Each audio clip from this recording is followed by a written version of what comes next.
Hello students, good morning.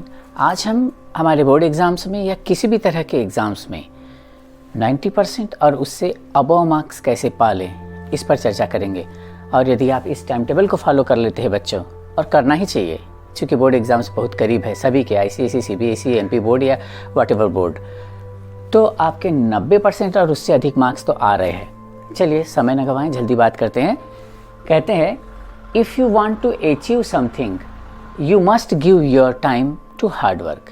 यदि आप सच में कुछ पाना चाहते हैं तो अपना ज़्यादा से ज़्यादा समय कठिन परिश्रम किसको दीजिए? अपनी पढ़ाई को दे दीजिए। Give time to hard work. And hard work काहे के लिए? पढ़ाई के लिए। तब जा कर के आप इस टाइम टेबल पर कुछ कर पाएंगे। चलिए, सुबह सुबह उठ जाइए बच्चों, 5 बजे पक्का उठ जाइए। क्योंकि थोड़ा सा कठिन होता है लेकिन नहीं होता है। कुछ दिन 20-25 दिन आप करिए ऐसा, ऑटोमेटिकली आप 5 बजे उठ जाया करेंगे। थोड़ा फटाफट बोलेंगे बच्चों, 5 बजे उठिए। कहते हैं वेद पुराण पुराने शास्त्र, हमारे पूर्वज, हमारे बड़े, हमारे एजुकेशनिस्ट, शिक्षा शास्त्री लोग भी कहते हैं, टीचर्स भी कहते हैं कि सुबह 5 बजे उठिए। सुबह का याद किया हुआ जल्दी याद होता है और ज़्यादा दिन तक रहता है। तो 5 बजे उठिए। 5 बजे से लेकर सुबह 8 बजे तक के आप बिल्कुल पढ़ते रहिए, उठने की आवश्यकता नहीं है। Before this you perform your morning activities as well, duties as well. Maths पढ़ लीजिए या साइंस पढ़ लीजिए, जो आपको, पर पढ़िए मैथ्स साइंस, क्योंकि कहते हैं कि ये थोड़ा सा टाइम टेकिंग होता है, तो इसको थोड़ा सा ज़्यादा समय दे दीजिए। ज़्यादा यूज़फुल समय, ज़्यादा उपयोगी समय ये होता है, तो ये समय साइंस या मैथ्स को दे दीजिए। इधर मैथ्स हियर या हियर, हियर या हियर, हियर या देयर, कहीं तो भी मैथ्स साइंस कर लीजिए। 8 बजे तक आपने पढ़ा था, 8 से 8:30 में आप ब्रेकफास्ट कर लीजिए। ब्रेकफास्ट छोटा होता है, कम होता है, बहुत ज़्यादा मत खाइए। 8:30 तक के ब्रेकफास्ट हो जाता है तो सुबह 9 से 11 बजे तक के आप साइंस पढ़ लीजिए। यहाँ यदि मैथ्स की है तो आप यहाँ साइंस पढ़ लीजिए। साइंस कैसे पढ़ेंगे अभी वो भी बताएंगे आपको। 11 बजे बिल्कुल आप लंच ले लीजिए, नॉट स्पाइसी, क्योंकि अब समर सीज़न आ रहा है और एग्ज़ाम आ रहा है। हम बीमार भी बराबर होते हैं, टेंशन होता है थोड़ा सा, बिल्कुल टेंशन मत लीजिए। कौन सा कुंभ का मेला है, हर साल एग्ज़ाम होता है, पर स्पाइसी फूड ना लीजिए। 11:30 से 12:30 तक संस्कृत या हिंदी पढ़ लीजिए। इसे कम समय क्यों दिया है, इसे कहीं और शिफ्ट कर सकते हो, अभी बताएंगे आपको। संस्कृत या हिंदी 11:30 से 12:30 पढ़िए। खाना खा लिया है, थोड़ा ड्राउजीनेस भी आएगी, पर आप हिंदी एंड संस्कृत पढ़ लेंगे उस समय में। 12:30 से 2:30 तक के आप आराम कर लीजिए, मस्त सोइए, ठीक है। अब बिल्कुल सो जाइए, कुछ रिवीजन करने की ज़रूरत नहीं, बस सो जाइए। और नींद नहीं आती है तो फिजिक्स की बुक सामने धर लीजिए, अपने आप नींद आ जाएगी। 2:30 दोपहर से, अब आप दोपहर में उठ गए, दोपहर शाम से 5 बजे तक आप SST पढ़ लीजिए। कभी SST को यहाँ ले जाइए, कभी हिंदी संस्कृत को यहाँ ले जाइए। SST हो गया पढ़कर, कैसे पढ़ना है SST वो भी अभी बात करेंगे। शाम 5 से 6 तक एनी गेम, इंडोर गेम हो, आउटडोर गेम हो या गार्डनिंग हो। अब किसी को खेल में इंटरेस्ट नहीं है तो वो गार्डनिंग कर ले घर में, वो भी नहीं है तो घर में साफ़ सफाई कर ले, अपने रूम को जमा ले, अपने कपड़े लत्ते कापी किताब जमा ले। कई किताबें हमारी ऐसी भी रहती है जो सबसे नीचे दबी रहती, बेचारी सांस लेने के लिए तड़पती है, मुझे कभी तो बाहर निकाल। आगे 6:30 से 8:30 शाम। अब आपने 6 बजे तक के आपने कोई ना कोई गेम या किसी भी एक्टिविटी में पार्टिसिपेट किया जिससे आपका एंटरटेनमेंट हो जाए, वो भी ज़रूरी है।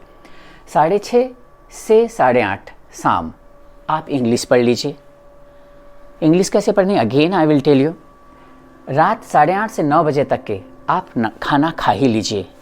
अब भी इसमें थोड़ा सा लेट हो गया, खाना खा ही लेना है। 9:15 को देख लीजिए, गुड नाइट हो गई, गुड नाइट कर लीजिए, सो जाइए, ठीक है, हो गया।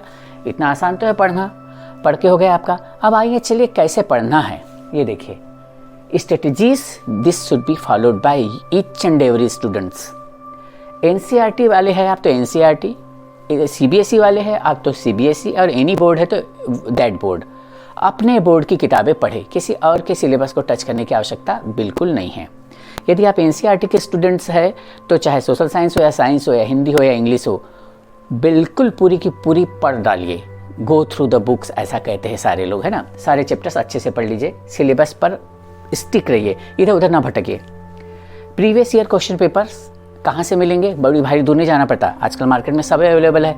लेकिन फिर भी CBSE की साइट पर और हर एक बोर्ड की साइट पर, MP बोर्ड की साइट पर मॉडल क्वेश्चन पेपर्स बहुतेरे पड़े हुए हैं, उनको ज़रूर कर लें।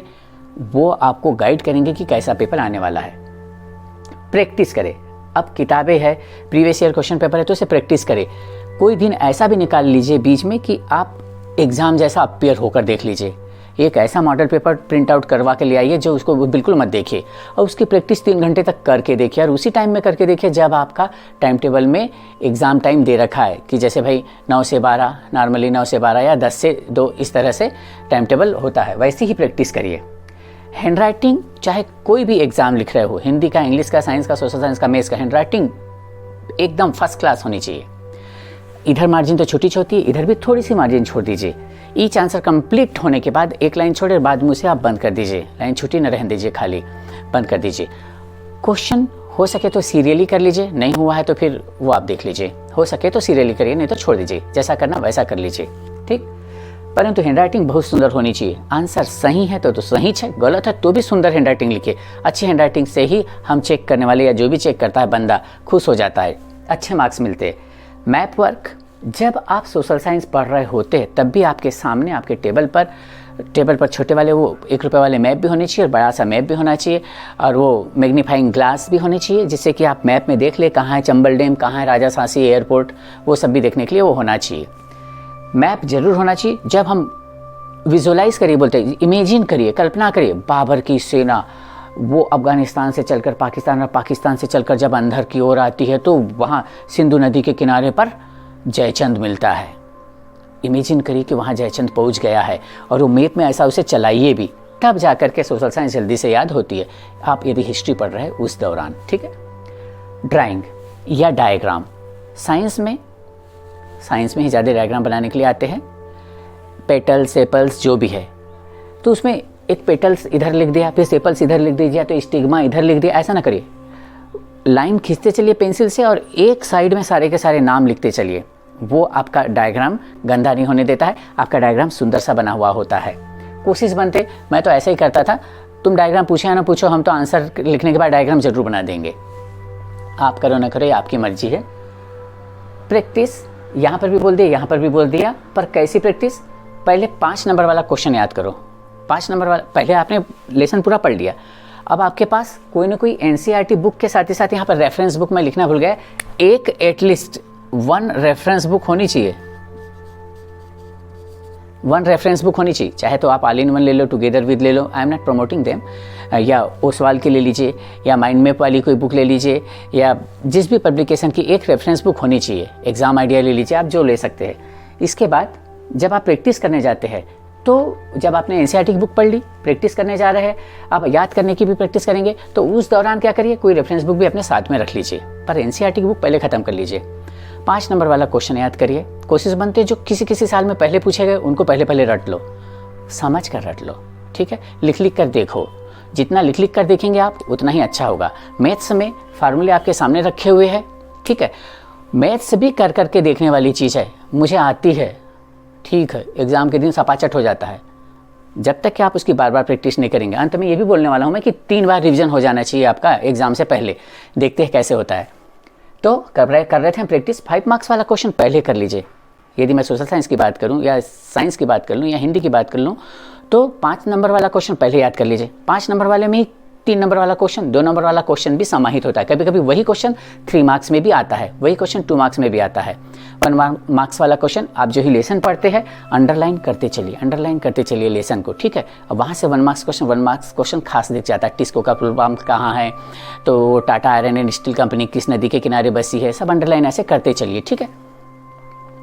Have formula, flow chart, map on the table, पहले ही बता दिया कि जब आप पढ़ रहे थे तो आप फ्लो चार्ट बनाते चलिए, ठीक है।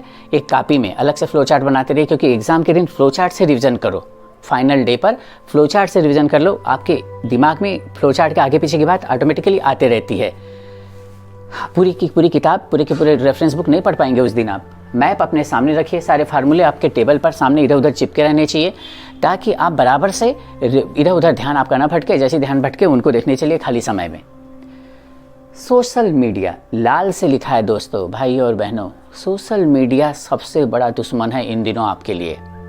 आप कहेंगे सर वो व्हाट्सएप पे तो इतने सारे आप नोट्स भेजते, हाँ चलिए व्हाट्सएप को रख लीजिए, क्योंकि अभी ऐसी कंडीशन है इसलिए रख लीजिए, वरना सारे सोशल मीडिया को आज अभी और इसी वक्त जो ही ये वीडियो देखे आप बंद करो सबको, ऐसू फैसू क्या क्या क्या क्या है ना, इंस्टा सबको बंद करो, तभी जा कर के ये सब रामलीला हो पाएगी। नहीं, जहाँ आपके पास सोशल मीडिया में फेसबुक भी है, इंस्टाग्राम भी है, स्नैपचैट भी है, ट्विटर भी है, अलना फलना ढिकना ये सारे है, तो फिर कुछ नहीं हो सकता भाई। फिर आप बस वीडियो देख लीजिए, बंद करिए, Ram Ram. Less friends, less disturbance, कम दोस्ती रखिए, कम डिस्टर्बेंस होगा। योगेश का फ़ोन, तो अजय का फ़ोन, तो रमेश का फ़ोन, तो दिनेश का फ़ोन, तो प्रशांत जी का फ़ोन, इतने सारे फ़ोन, मतलब मैं ऐसे अपने दोस्तों के नाम गिना रहा हूँ, ऐसे आपके भी दोस्त होंगे, इतने सारे फ़ोन आएंगे आपके पास, तो उतना ज़्यादा आपका टाइम बटेगा। हो सकता है इतने सारे लोग आपसे आपके नोट्स भी ले जा ले और समय सही टाइम पर आपको लाकर वापस ना दे। हो सकता है उसने ले गया, उसके घर गाय बकरी ने खा गया, तब आप कर लो, क्या कर लोगे उसका, कुछ नहीं कर सकते हम। नेक्स्ट, इसलिए कम दोस्ती कम जी का जंजाल कहते हैं हिंदी में। कंसंट्रेशन, आई कैन, कंसंट्रेशन बना कर रखो, मैं कर सकता हूँ और मैं ही कर सकता हूँ और मैं क्यों नहीं कर सकता हूँ। यदि चाणक्य कर सकता है, यदि फलानी लड़की कर सकती है, वो लड़का कर सकता है, तो हम क्यों नहीं कर सकते भाई। उसके भी 2 पैर 2 हाथ टांग दे ही रखी है, खोपड़ियाँ भी यही वाली दे रखी है, वो कर सकता है तो हम भी कर सकते हैं। हम सब कर सकते हैं यदि हम ठान कर बैठ जाएं कि आई कैन तो आई कैन, होता है तो होता है, हमसे होता है, हमसे होगा ही होगा। वीकर सेक्शन पर, जैसे आपके जो कमज़ोर सेक्शन है, मैथ्स के हो गए, सोशल साइंस के हो गए, बड़ा टिपिकल टॉपिक है, तो उसको अभी से जल्दी जल्दी करने की कोशिश कर लीजिए। बाद में उन दिनों जब आप टच करेंगे तो वो वेस्टेज ऑफ टाइम हो जाएगा। मोस्ट ऑफ द चीज़ें आपको बता ही दी गई है, ठीक है। ये देख लीजिए, यहाँ पर कुछ प्लस माइनस भी दे रखा है। आप अप्रॉक्स 10.5 घंटे पढ़ रहे हैं और आप अप्रॉक्स 10 घंटे सो भी रहे हैं। अब और क्या भी चाहिए भाई। कहते हैं हमारे प्रधानमंत्री मोदी जी 4 घंटे सोते हैं भाई, 4 घंटे, वो 4 घंटे ही सोते हैं, दुनिया भर का काम संभालना पड़ता है उनको, ऐसा कहते हैं। तो 10.5 घंटे अप्रॉक्स आप पढ़ रहे हैं, 10 घंटे आप सो रहे हैं, उसमें से भी मैं समझता हूँ 1 घंटा आप माइनस कर लीजिए, 9 घंटे ही सोइए और वो वाला टाइम इधर कहीं दे दीजिए। तो इस तरह से बच्चों, यदि आप कुछ अच्छा सा अचीव करना चाहते हैं, सच में चाहते हैं, तो आप must give your time to hard work. And hard work कहाँ? पढ़ाई में। तब जाकर के आपका 90% तो बन गया, ये तय है। आपको दुनिया की कोई ताकत नहीं रोक सकती है। इस टाइम टेबल को फॉलो कर लीजिए और इसमें थोड़े बहुत आगे पीछे अमेंडमेंट हो सकते हैं। अब थोड़े बहुत में आप इसको लचीलापन मत दे दीजिए, अरे सर ने बोला तो था थोड़ा बहुत, ऐसा मत करिए। इसको फॉलो करिए, ये स्ट्रेटेजीज रखिए और आप बराबर से अच्छे नंबर पाएंगे। Bye bye, good luck.